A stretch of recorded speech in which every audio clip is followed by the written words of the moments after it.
เป็นอย่างเวลามีทรัพย์มาแล้วหรือหาทรัพย์ได้มาแล้วจึงมักถึกไฟไหม้จึงมักถึกน้ำท่วมจึงมักถึกโจรปุ่นหรือมีทรัพย์มาแล้วทรัพย์บ่ค่อยอยู่นำเฮาได้ดนเฮ็ดธุรกิจก็มักล้มเหลวซอกผู้ที่จะมาอุปถัมภ์ก็บ่มียังซ้ำเติมอีกด้วยการเป็นหนี้เป็นสินคนอื่นอันนี้เพราะเหตุหยังญาติโยมเป็นหยังเฮาจึงเสื่อมทรัพย์ถึงเพียงนี้เพราะการประพฤติผิดศีลข้อ2นั่นเองนั้นรายละเอียดก็มาฟังนำกัน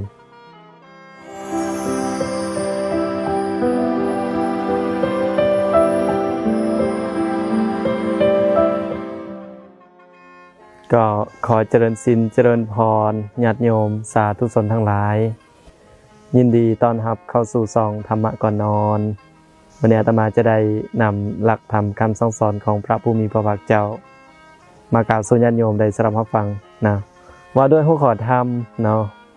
ว่าการประพฤติผิดศีลข้อที่2นั้นจะมีผลมีวิบากกรรมเป็นจังไดที่หนักและเบาถ้าบุคคลใดบ่รักษาศีลข้อที่2บ่เฮ็ดตามบ่ประพฤติตาม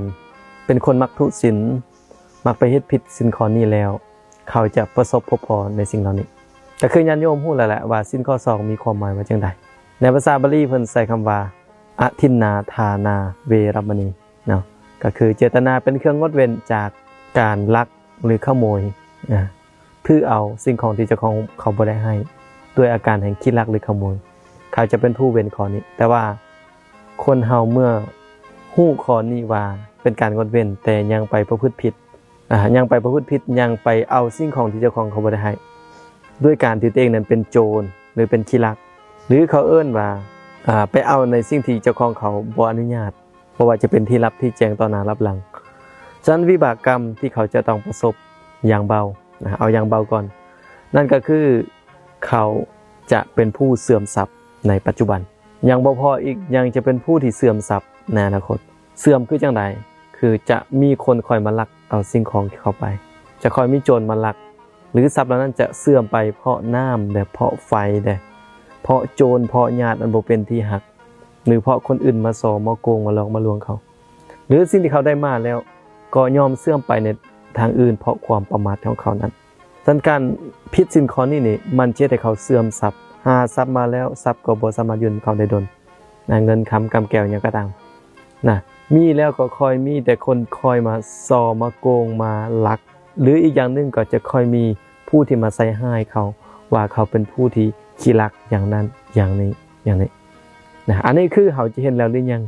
และอีกในมุมนึงก็คือไปเฮ็ดธุรกิจการงานยังก็บ่ค่อยขึ้นบ่ค่อยเกินบ่ค่อยเจริญ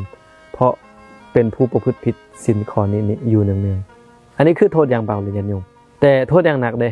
โทษอย่างหนักก็คือถ้าผู้ใดมักเฮ็ดหลายๆเสพหลายๆกระทำหลายๆมักเป็นคนที่ขี้ลักเอาสิ่งของที่เจ้าของเขาบ่ได้ให้แบบนี้เนืองๆจะเป็นผู้เข้าถึงนรกได้หลังจากตายจากโลกนี้ไป